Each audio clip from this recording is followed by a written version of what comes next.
ardently by nature have not a lot of money. So how are they going to mint their art? There's got to be organizations that mint for them. Yeah, exactly. Cool. So you guys are Nifty comedians. Nifty comedians. Yeah. Yeah. So it's Leo and Katie. Yes. Does mine say Leo? Mine should say Harry. Oh, I see H Leo. dot Leo. Oh, it says H. I'll have to fix that. Well, cool. Yeah, Harry, do you want to introduce Nifty comedians? Yeah. I cut out for a second. Oh, do you want introducing Nifty comedians? Yeah. Yes. That's what you guys are about. All right. So Nifty comedians is it's an NFT marketplace for comedians to directly connect with their fan base. Katie, why don't you help me out here? Yeah, so we launched 2 weeks ago and we were in a 7-week development sprint, had an MVP of getting it out. And what our platform does is enables comedy to be sold as NFTs in a marketplace, similar to NBA Top Shots. So NBA Top Shots was very successful because it capitalized off the sports community. And our hypothesis is, comedy across the internet at large is just such a broad spectrum and a universal language.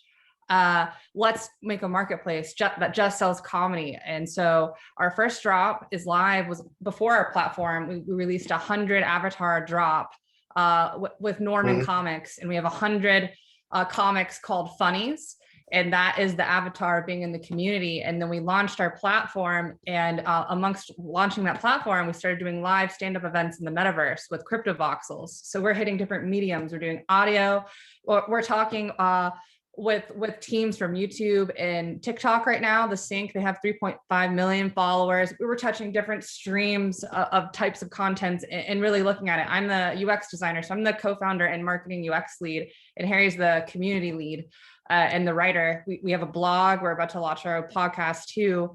And we have a lot of comedians on board. I came from the Andrew Yang campaign. That's actually where I met Harry and our other co-founder, Jack. We all came from the Yang Gang. And so inherently, we've all been in the crypto community talking about crypto for quite a bit of time, and how that can, if you're into DeFi, that, it tackles socioeconomic disparity across the world. I mean, we've all been in the technocratic political game for a bit of time. So it was really natural. We actually all spoke in Clubhouse, all three of us, Harry, myself, and Jack, around January and February when the first NFT pop happened, still carrying themes from the trail. And here we are now working to make a marketplace. And one of the main themes in his campaign was to support artists. And he actually, if anyone is familiar with him, on the campaign did a 101 collab with Dave Chappelle. So him himself, he's from New York, isn't in the comedy scene. So it only seems natural that today we're working on this together. And Harry, do you want to add anything to that with some of our plans or thoughts, and then do you want to talk about it, comedy on blockchain? Some of your ideas. Yeah, I'll throw in a little bit of my how I got into it. So I started looking into crypto about like a year and a half ago. Just interested in the money aspect of it. It seemed like a lot of people were making a lot of money. Maybe I could too. I was skeptical of the underlying value to it, if there was anything really there. I've come around on that pretty hard. I can see the value in being able to, move, money anywhere as you wish to do. And as far as NFTs go, it's been the same kind of journey for me. So I really like the fact that these basically act as digital, authenticatable collectibles. There's a collectibles market that exists. People want, people like this stuff. And if they like, certain artists enough, they're going to spend money to own a piece of them. And the nice thing about this is that it's a direct line between the audience and the comedian. So when the comedian puts something out there, the audience can buy it, and they know that money, most of that money, directly to them. I think it's a great way that comedians can build their fan base and help support themselves. And also, I did an article for the website about cancel culture. I don't see this as the biggest issue, but it's something that is protected. We help protect against it with NFTs. You can't just be pulled off. There's no content moderators that are going to, you know, pull your stuff down. You're up there, and the marketplace is what it is. So whatever the market is telling you that you're worth, that's what you're worth. And it's very efficient, and it's very exciting to think about how this can grow and what the potential of it is. You know, you just need the platform. You just need the hub for them to congregate, and that's what we're building. That's what we've built. Awesome, awesome. That was excellent. And there's a ton to unpack right there. Yeah. Several threads. One, yeah, the wealth disparity and the income gap. Yeah, I also feel like, yeah, crypto finally represents like a way for that to actually happen. I mean, one is getting more people into investing in general. Like, we need more people investing.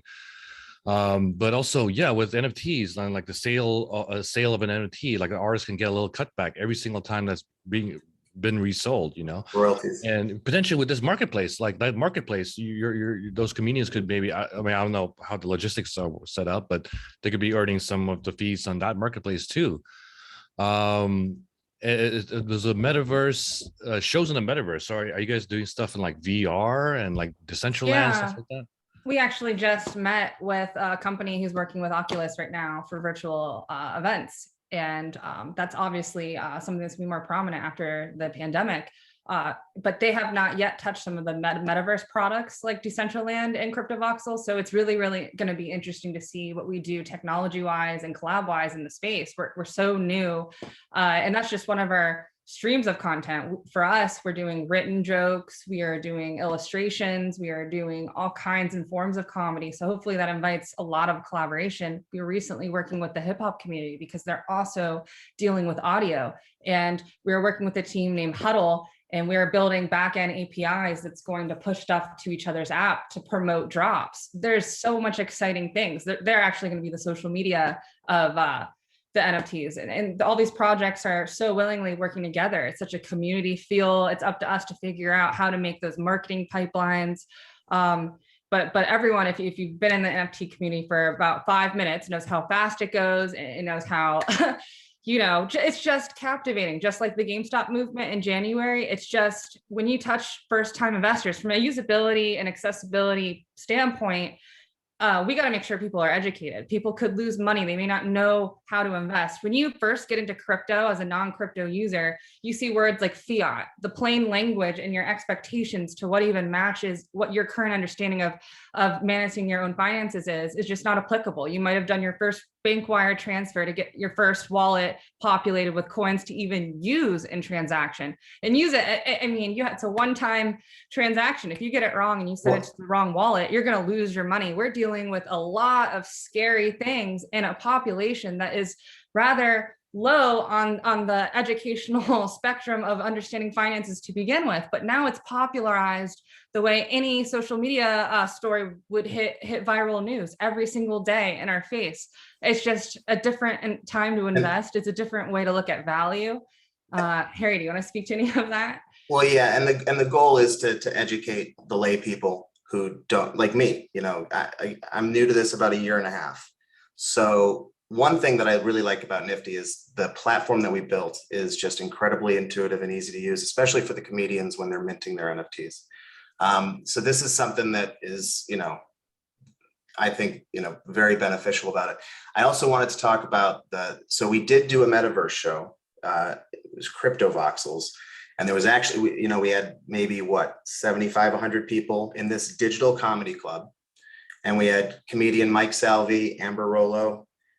They performed, and it was pretty damn funny. These guys know how to do it. And it was a very cool experience. So you should join the next one if you're available. Definitely. Is there a recording of this anywhere on the web? You know, I don't know if we have a recording of it available. I'm not sure. We'll look into that. Well, I'll definitely pay attention to the next one. I definitely want to join in and check that out. Cool. Cool. So with these drops, I heard avatars, images of artists and art as well. Are you guys going to do like NFT, like full videos and audio? Is that like multimedia? Yeah. Katie? Do you want to see? I mean, can we screen share right now? I can actually show you our platform. We're in our first VC seed round, and we're working on a marketing pipeline. We're going to be populating more of this content every day. Well, let me share my screen. I feel so blessed to be on this team, a very, very tech savvy team. That was like music to my ears. I think, as Harry mentioned, very, very usable. We had a designer with 20 years of experience design the user flow for this. Try to share again. I just changed it. Sharing right now. Yes, can you see it? There we go. I see it. All right, so we are live right now, Nifty Comedians, and we have comedy clips, podcast jokes. Absolutely, we're getting into video. And I'm going to talk about our roadmap for a second. Our V2 and our roadmap is going to introduce a social token. We're going to be having an LOL haha token to exchange laughs. So we're very, very bullish on the comedy community itself. We've looked from a UX standpoint about share features. You know, my parents know what the Bernie Sanders, glove meme is when they don't even have social media. Laughter is infectious. And we're really, really excited to explore discover all kinds of content. Going to build up my comedy right now. We were a grant funded team by Polygon to get this MVP out. And we're going to be connecting to the Nearwall, I believe, in mid-October. And we have more collabs coming down the pipeline. And again, I'm going to keep mentioning usability and accessibility. We are, for V2, want to bring in. This is about how easy it is. I mean, Yes. It's just that one screen. You click that, and you're connected to go. Sweet deal. Really great. Yeah, and I see how the UI could be upgraded to potentially support Solana in the future too. But maybe, but yeah, that's pretty cool. Pretty cool. Awesome. Yeah, and you saw some of the content there. We're really excited about building that library up. We're really excited about working with comedians. One thing that I'm really kind of bullish on is this idea of unlockable content. Now, again, I'm new to this about a year and a half. I just came across this concept maybe a month or two ago, but the amount of value that you could add to a single NFT with unlockable content is pretty crazy. I mean, a comedian could take a video that a minute-long sketch video that maybe they put on YouTube in the past. Now they put it as unlockable content. They sell that NFT for $20. They do a run of 1,000 of them. That's $20,000. Now, 1,000 might be a lot for smaller comedians, but the idea is to grow with the platform. For a lot of these people, we want them to start here and build up as we grow.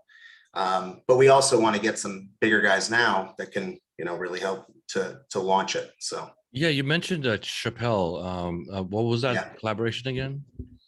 So we're just in talks with Andrew Yang right now. I worked on the trail with him, and he retweeted us the other day. And so I've approached him because when I was on the trail, we did an event with him in Iowa. So hoping to talk to him about his connections. Andrew Yang's an entrepreneur by nature too. He did Venture for America before he ran for president.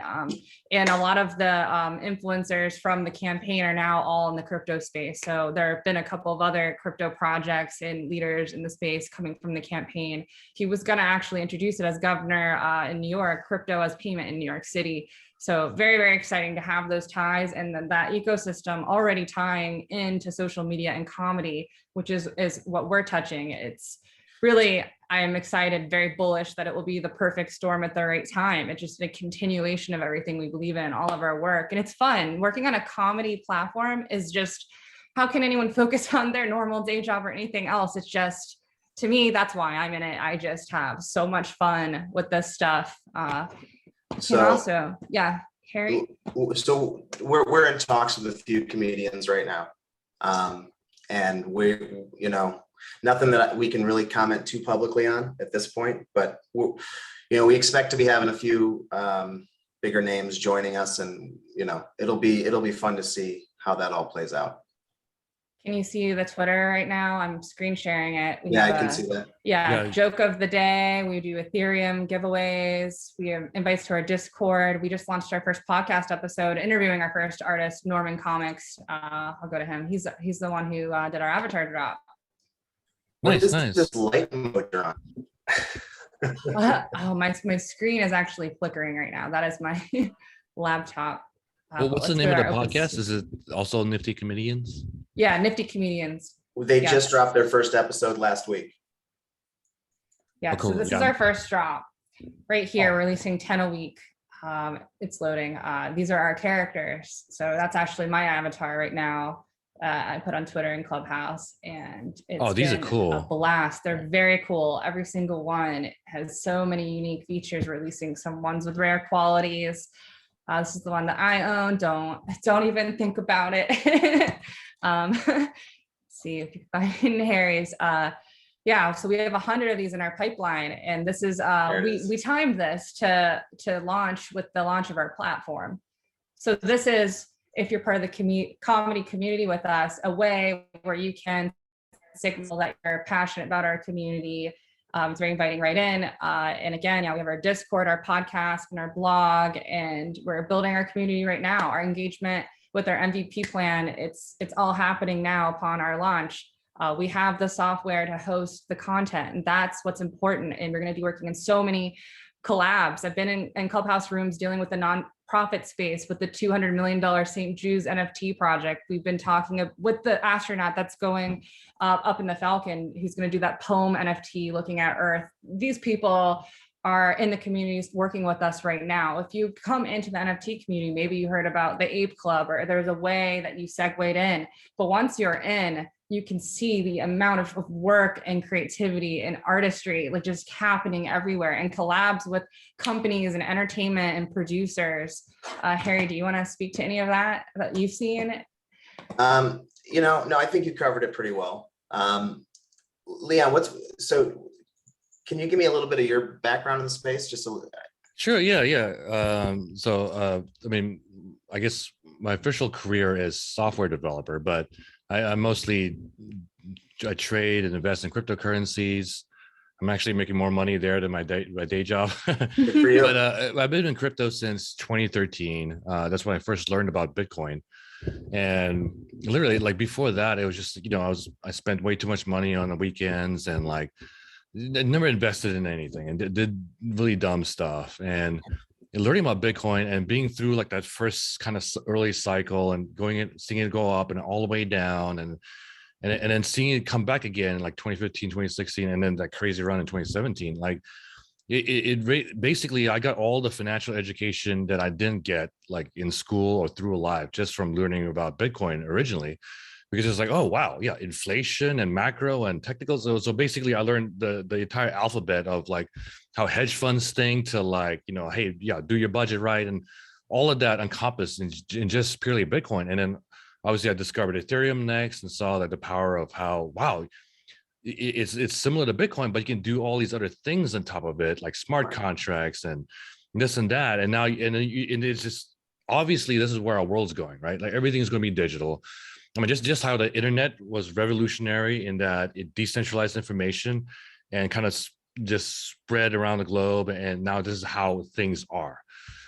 Crypto is kind of the decentralization of value and money. And in my opinion, it's going to be even bigger than and more impactful than how the internet was, because we're talking about opening up ways for, truly solving like the wealth gap and poverty, but also like allowing for so many more ways for ourselves to monetize ourselves and things we do, and interacting with everyone around the world. And it's just exciting. It's exciting times. Like, right, honestly, I've been trading and investing for like this last 8 years, and NFTs like this year. I feel bad. I only dug into NFTs about a month ago, but literally I haven't had sleep that entire month.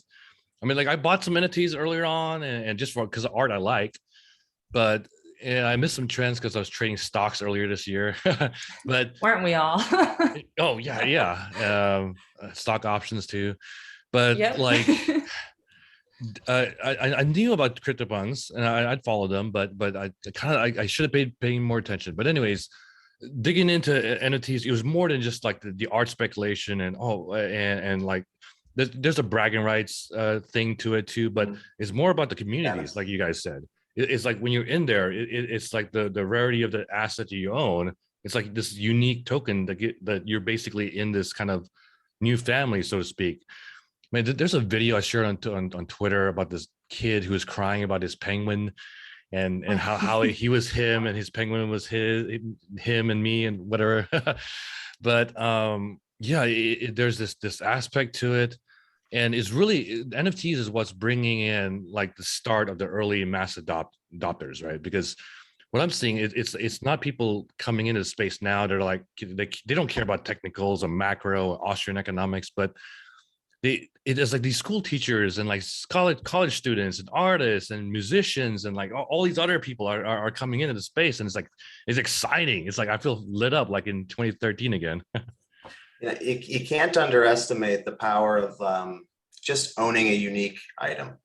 I think that there's something to that. I've collected Pez dispensers and decks of cards my whole life. I own I think I own I own two NFTs. I've created like 12, but I bought two NFTs already, and I don't see myself stopping. But it's interesting how just the owning a unique item, there's a draw to that for people, and NFTs offer that. Oh yeah, 100%. It's like wow, like true ownership, and more people will get that over time. The joke is, oh yeah, just take a screenshot or something like that. But more people will get to understand it, because when we have this generation of people who grew up as gamers, and they get this right away. It's like, yeah, this is Yeah. gaming. Well, for sure. I mean, with things like this is basically, it's like a growth out of Second Life almost, where you had like 3D models that you could sell, you could make them, and there's been lots of, so it's like continuing that trend, and it'll be interesting. Even in crypto voxels, Katie, I don't know if you explored it too much, but you can like buy, you can buy costumes and all this stuff. It's these digital economies. And don't introduce that to me like World of Warcraft, or I'll get to last level every single piece of gear. And what's cool about what you guys are representing right now is like NFT art was going to be the first wave of like this major adoption of crypto. But now you guys are doing like the NFT media, right? So it's like NFT videos and songs or audio. Yeah. So like I see that even as is under the umbrella of the way I see this maturing is individual creators, direct lines of access, doing any content that they do, any kind of content that they do, video, sound, anything. And it's just this direct line of access for them to get to their audiences. And I think that's so cool. It's like incredibly empowering for the artist. And it allows them to some extent, set their fate, because it's going to depend on how much work they're putting out there and how good it is or not, so they really get control over the outcome to some deep extent there. It's cool. I have something you might think is interesting, Leon. I'm scrolling slow. So we're applying a lot of user research to our understanding of how we're building our marketing pipeline, what kinds of comedy content we'll sell, what is it looking like in terms of the NFT community at large. And this is all my research that we've been sharing out from Nifty comedians, having to do with the market cap and the actual macro picture of NFTs. So I can scroll into some of these stats, looking at it this way. I actually just read an article last week that said OpenSea sales surpassed Etsy. This is massive. This is, if you look at, here, I'm gonna scroll in. My laptop's a little slow at the moment, so I apologize. But from 2019, the market cap was 62 million. We're looking at 2 billion in the first quarter of 2021. And that's 10 to 20 million per week. That's a ton of transactions. So if you look at where these transactions are happening, the largest marketplace by number of traders is actually Atomic Market at 440,000 active traders per day. Next to that is NBA Top Shots. And they traded over 600 million volume in mid 2021. And that's a little bit after the initial NFT pop. So it's if you look at the NBA Top Shot numbers, they're very consistent. I don't have influencer stats on the left side, but I'll show you some of the influencers here. I've documented every single crypto NFT influencer in every social media space to look at what they're talking about, social media sentiment, all of the blogs and newsletters talking about NFTs. This is very, very helpful in trying to understand where we're at, what people care about, and how to engage when you make your first project, or if you're an artist to sell your NFTs. So NFT why 50 by Fortune is this pretty cool list. You can look at all these celebrities that have done it. I think these are great use cases if you're going to talk about mainstream. Reese Witherspoon just came out with an NFT this last week. We had Logan Paul pumping all of the women, a world of women. Mark Cuban's been talking about this for a while, and you're going to take all of the apes from Reddit and throw them on this, like dangerous, right? Yeah. But fascinating. If you look at it at this macro look, and you were going to talk to someone who isn't necessarily bullish or understands NFTs, they'll say it's a bubble. I don't understand it. Why would I want a JPEG? It's about education, and it's about really looking at the entire environment and what's happening. The last couple of weeks, the Afghan refugees, the NFT community raised $175,000 for them in 8 hours. That is the strength of community. And if you apply that to social good and creativity and innovation, this is going to expand. Another stat I read was we have faster adoption with NFTs and crypto than we had with the invention of the internet. If you're looking at stats in a line graph like that, that's just, that was actually one of the most mind-blowing stats that I read, because we forget to look at history and how adoption works in technology. Yeah, people aren't used to exponential. Like, I think Raoul Paul, former Goldman Sachs exec, like he coined it, like we're in like this exponential age. And yeah, like the adoption of, like, the telephone took a certain amount of time, electricity took like 100 years, and then you had internet, and I mean computers and internet, and literally it's like straight up for like cryptocurrencies right now. I think if we compare crypto to the internet, we're in the year 2000 right now in regards to crypto.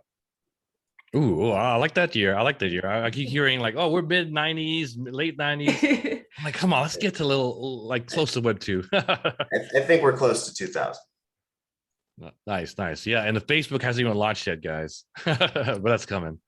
Do you want to talk about any of the coins? Because when we started this chat, you mentioned the obvious problem, gas fees. So what does that look like? Because we're working with Polygon and expanding out, and where do you see that conversation going and making this a more usable transaction so people can even buy the NFT? 100%. Yeah. And especially for someone who's looking to just buy some comedy and support someone, rather than, like someone like me who's a trader and wants to flip it, they want to maybe just not spend so much on a fee.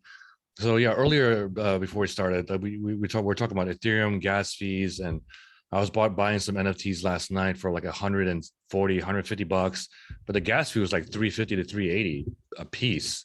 And so that's not good for like most people. And if you try to mint something and you fail, you still pay like hundreds of dollars in gas fees. So you don't get the thing. You just lost the gas war.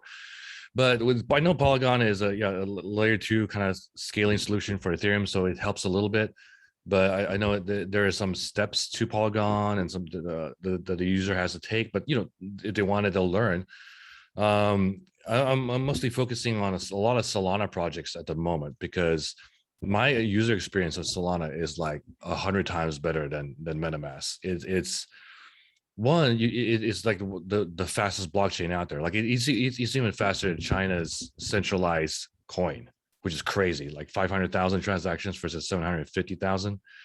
But besides that, more importantly, the fee problem, like fees on Solana are like fractions of a penny for transactions, for minting, for buying. And in their wallet, you can actually see your NFTs like right there. Like I can see audio ones and 3D ones. But yeah, right now we're still like in this early evolution space. So there's probably going to be a lot of wallets. I mean, Cardano's coming out, and they might have their own wallet too. So eventually, it's similar to how like Web 2.0 exploded. You had like 100 different social media sites, right? And eventually, they're going to come down to like 2-3 big ones. And right now, I think we're seeing at least 2 of those, right? I mean, right now, it's going to be Ethereum. And I think without a doubt, Solana is going to be in a top 3-5 lists as well. But yeah, there's a lot of experimentation going on right now. But yeah, I'm just so hyped on Solana. And another reason why I'm hyped on Solana is we have this art wave, we have this content wave, and kind of community social token wave that's coming. And social tokens, like it's going to be big, right? Like Chappelle with his own coin or whatever. But NFT gaming is going to be massive.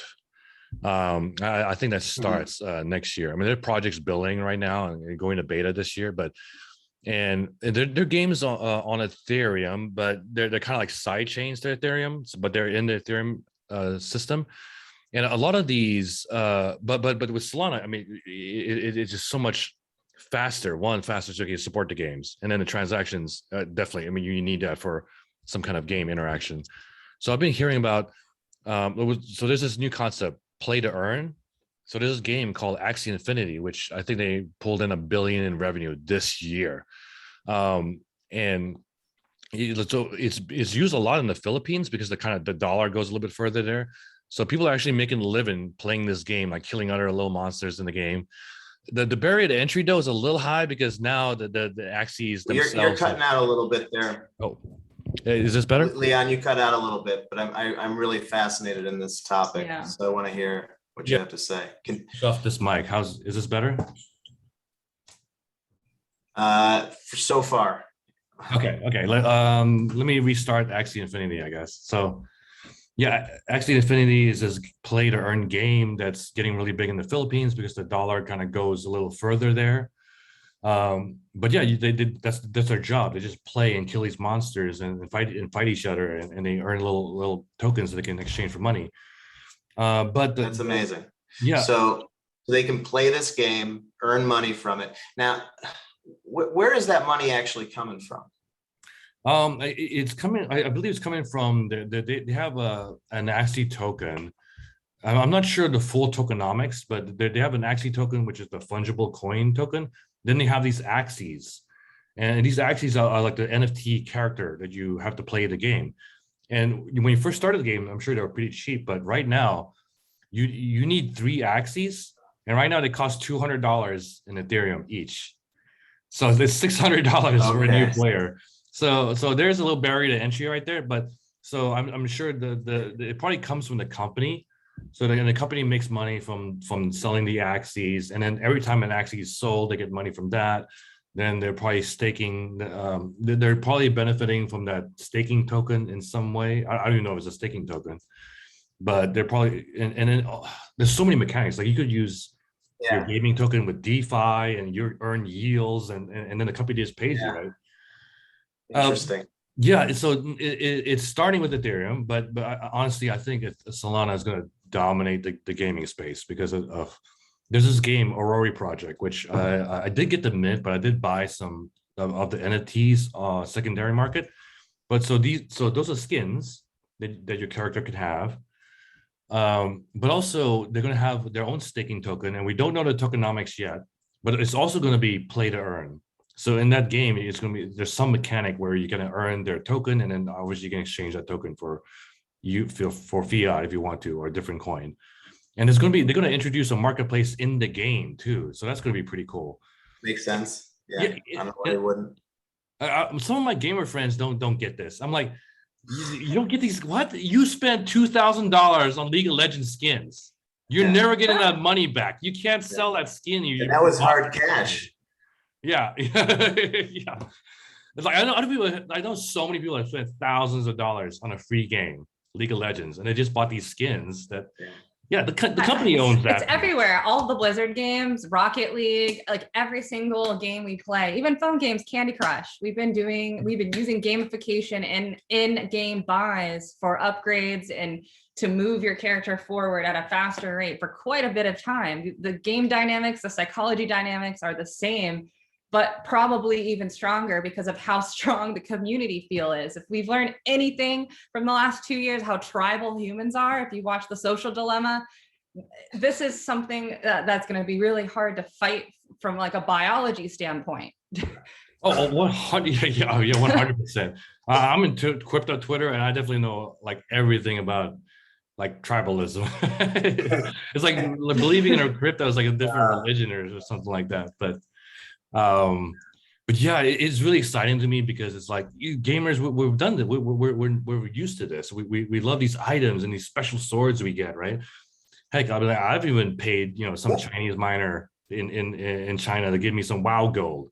But there's an actual job that some guy did. But now it's like, okay, it's going to be more more real, yeah, the more true ownership because of cryptocurrencies and blockchain. Because of the blockchain. Yeah.